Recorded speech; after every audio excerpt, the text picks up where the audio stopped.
नमस्कार, सी न्यूज़ भारत देख रहे हैं आप। मैं हूं अखिलेश पांडे। वक्त हो चुका है न्यूज़ बुलेटिन का। इस बुलेटिन में हम आपको बताएंगे कि कहां शातिर चोरों ने एक्टिवा गाड़ी पर किया हाथ साफ, कहां बेसिक शिक्षा विभाग की लापरवाही से शिक्षण कार्य हो रहा है प्रभावित, कहां आम आदमी पार्टी ने चलाया सदस्यता अभियान, कहां वृक्षारोपण अभियान की हुई शुरुआत।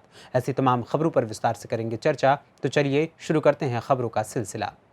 ग्वालियर से बड़ी खबर सामने आई, जहां ग्वालियर शातिर बाइक चोरों ने पलक झपटते ही एक्टिवा चोरी कर ली। ग्वालियर के राजीव प्लाजा के पास ये चोरी की घटना हुई है। चोरों के द्वारा ये हरकत सीसीटीवी कैमरे में कैद हो गई। एक्टिवा चोरी का वीडियो सोशल मीडिया पर वायरल हो रहा है।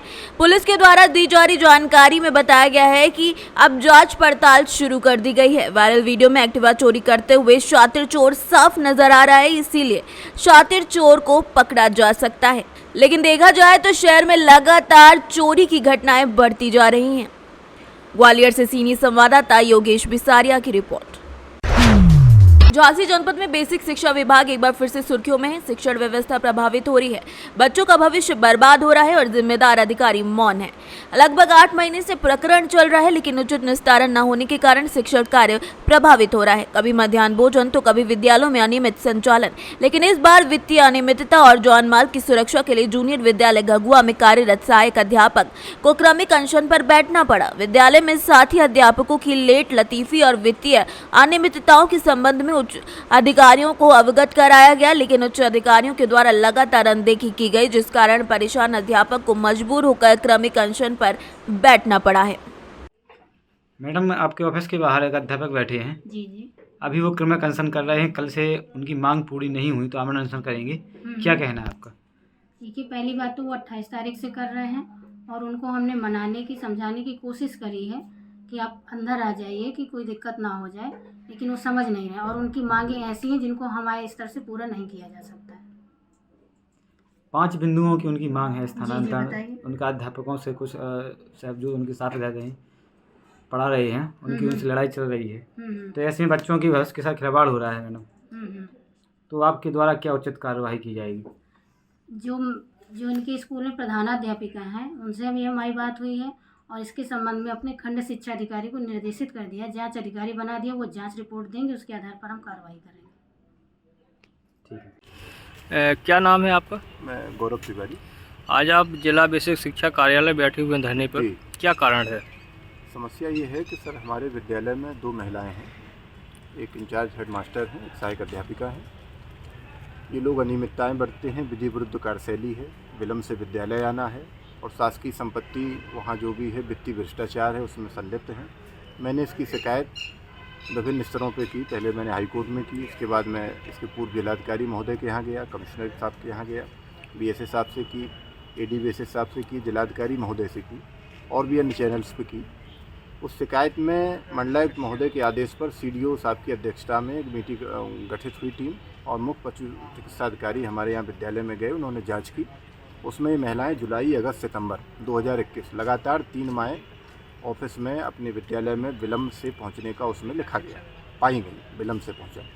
इसके बाद उसमें कई वित्तीय भ्रष्टाचार भी हैं और कई पत्र व्यवहार में कोई अंकन नहीं रहता, कभी आना कभी जाना और प्रार्थी को धमकाना, जान माल की सुरक्षा का वहाँ खतरा है प्रार्थी को लेके।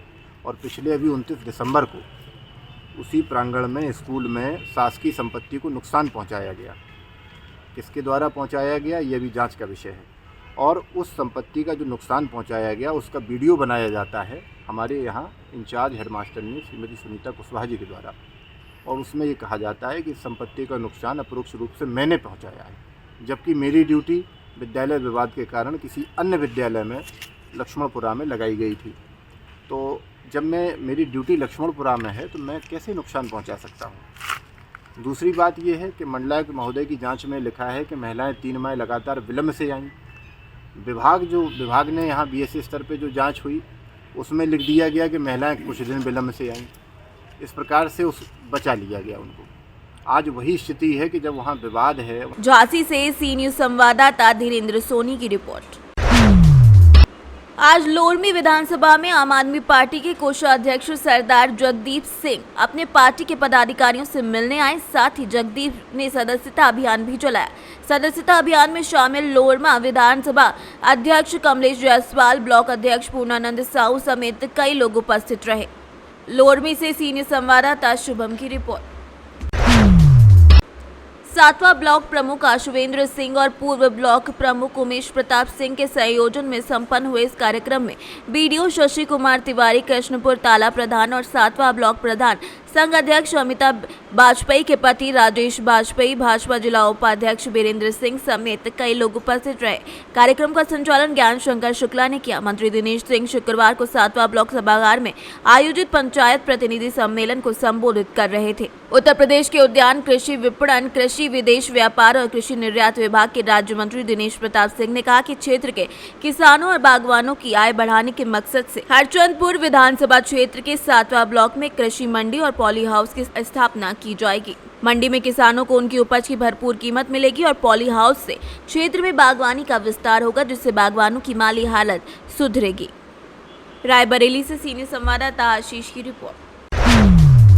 बलदेवगढ़ में आने वाली ग्राम पंचायत डूडा खेरा में जनपद सीईओ प्रभास राज घनघोरिया और उपयंत्री NL प्रजापति के अमृत महोत्सव और सरोवर के निर्माण कार्य में किया गया वृक्षारोपण, जहां पर एक समूह होगा जो इसके समस्त कार्य को देखेगा, जो कि उनकी आय सृजन का एक साधन भी बनेगा।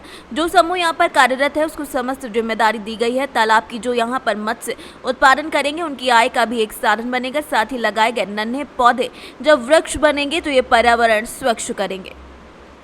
सर, आज आप यहाँ पहुँचे, तमाम रूपरेखा यहाँ पर देखी गई, सुंदरता भी है, वैज्ञानिक तरीके से भी तमाम फ़ायदे इसके देखने को मिलेंगे। रोजगार, बेरोजगारी पर भी इसका एक बड़ा फ़ायदा यहाँ देखा जा रहा है। तो क्या उद्देश्य को लेकर ये बनाया गया था और किस तरीके से इससे आप फ़ायदा पहुँचाने वाले हैं? जैसा कि आप देख रहे हैं, अमृत सरोवर के रूप में एक तालाब का निर्माण कार्य यहाँ पर हुआ है और मल्टीपल एस्पेक्ट पर ये तालाब का निर्माण कार्य यहाँ पे कराया गया है। अमृत सरोवर मध्य प्रदेश शासन एवं भारत सरकार की एक महत्वपूर्ण योजना है, उसके तहत तालाब का निर्माण कार्य कराया गया है। बहुत अच्छी संरचना है, भराव क्षमता भी इसकी बहुत अच्छी है। इसको मल्टीपल एस्पेक्ट इसलिए हम कह सकते हैं क्योंकि न केवल यहाँ पर एक तालाब का निर्माण कराया गया है, एक बृहद स्तर पर प्लांटेशन भी इसके साथ हम ले रहे हैं, जहाँ पर एक समूह जो होगा वो वृक्षारोपण के समस्त कार्य को देखेगा, वो उसकी आय सृजन का एक आधार बनेगा। साथ ही तालाब में सिंगाड़ा उत्पादन एवं मत्स्य उत्पादन के दृष्टिकोण से एक बहुत अच्छी संरचना यहाँ पर निर्मित हुई है। समूह जो यहाँ पर कार्यरत है उनको आज इस तालाब की समस्त जिम्मेदारी दी गई है। आने वाले समय में वो बहुत अच्छे से मत्स्य उत्पादन करेंगे, वो उनकी आय सृजन का एक साधन बनेगा। तो इस प्रकार से बहुत सारे एक बहुउद्देश्यों को लेकर संरचना का निर्माण हुआ है। ऐसे ही ये एकमात्र संरचना है, ऐसी अन्य 20 संरचनाएं हमारी आज पूर्ण रूप से तैयार हो गई हैं और धीरे धीरे भी समस्त संरचनाएं मछुआ समितियां हैं उनको सुपुर्दगी उनकी दी जाएगी और जिससे उनके भी आय का सृजन होगा। एवं जल संरक्षण के क्षेत्र में जो हमारा सूखाग्रस्त क्षेत्र है वहाँ पर जल संरक्षण के दृष्टिकोण से भी इन संरचनाओं का महत्व आने वाले समय में एक अच्छे रूप में परिलक्षित होगा।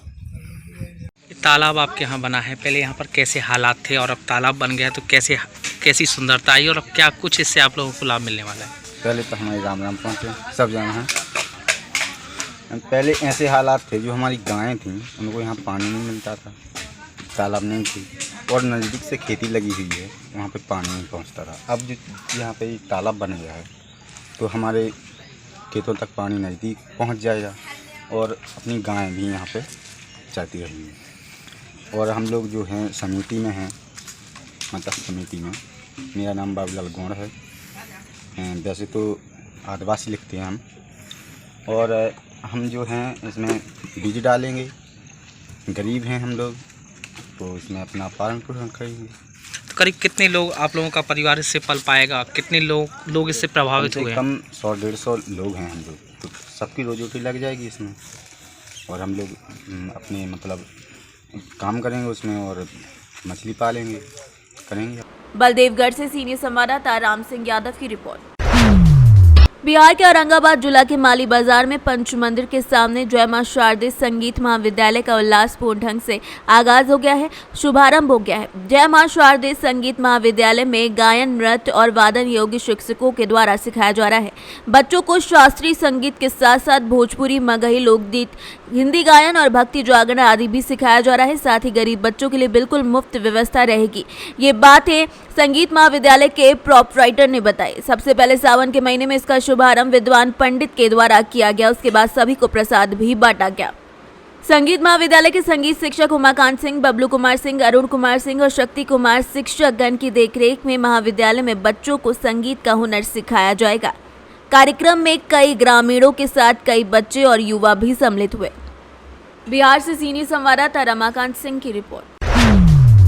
इनायतनगर थाना क्षेत्र के ग्राम अछोरा के मिल्कीपुर हैरिंटनगंज मार्ग पर ज्ञानदीप पब्लिक स्कूल के पास में देवस्थान से वापस अपने घर आ रहे श्रद्धालुओं से भरी ट्रैक्टर ट्रॉली ओवरटेक करने के चक्कर में अनियंत्रित होकर विद्युत पोल से टकरा गई, जिसमें 3 महिलाओं की मौत हो गई और करीब दर्जन भर लोग घायल हो गए।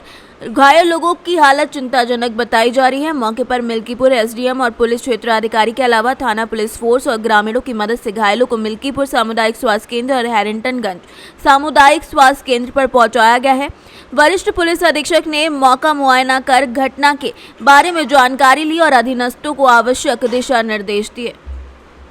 आज दिनांक 29 जुलाई 2022 को थाना इनायतनगर क्षेत्र में मिल्कीपुर खजुराहट संपर्क मार्ग पर अछौरा के निकट स्थानीय गहनागन मंदिर मेले से श्रद्धालुओं को लेकर एक ट्रैक्टर ट्राली लौट रही थी, जो ओवर स्पीड थी और आगे चल रही एक दूसरी ट्रैक्टर ट्राली को ओवरटेक करने के प्रयास में सड़क के किनारे एक बिजली के पोल से टकरा गई। मौके पर ट्राली पलट गई थी। ट्रैक्टर ट्राली में लगभग 30 से 35 लोगों के आसपास सवार थे, जो बगल के ही थाना क्षेत्र धनपतगंज जनपद सुल्तानपुर के रहने वाले थे। इस घटना में 3 महिलाओं की मृत्यु हुई है, जिसमें एक की उम्र 52 वर्ष, दूसरे की उम्र 50 वर्ष और तीसरे की 20 वर्ष थी। ट्रैक्टर ट्राली में जो लोग सवार थे उसमें करीब 27 से 28 लोग घायल हुए हैं और इसमें जो भी घायल थे उनको तत्काल प्राथमिकता के आधार पर अस्पताल भिजवाया गया है। मृतकों का पंचनामा, पोस्टमार्टम इत्यादि की कार्रवाई कराई जा रही है।